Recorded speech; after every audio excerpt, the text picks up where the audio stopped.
নমস্কার, আমি রজতাভ।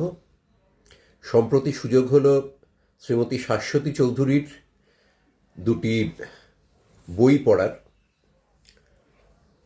একটির নাম পাপ আর একটির নাম র্যাপচ্যাক পেলা। তা উনি লিখছেন অনেক দিন ধরেই, এবং ওনার মূলত লেখালেখির ক্ষেত্রটা হচ্ছে থ্রিলার। কিন্তু এই দুটি যে বই পড়লাম, দুটি ফিকশন।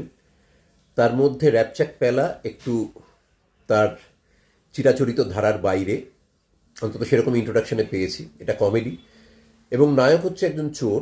তার দৃষ্টিভঙ্গি থেকে দেখানো হয়েছে, এবং গল্পের শেষে বা উপন্যাসের শেষে যেভাবেই বলি না কেন, আরেকটা এই সিরিজ চলবে এরকম একটা ইঙ্গিত রয়েছে।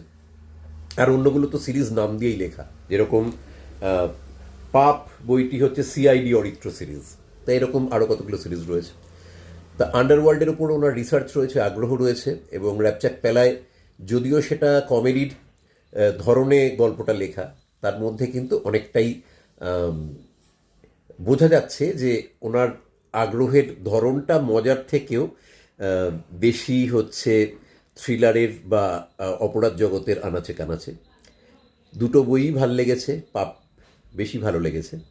আম, ওনার এই লেখালেখির প্রতি অভিনন্দন এবং শুভেচ্ছা রইল, ভালোবাসা রইল। ধন্যবাদ।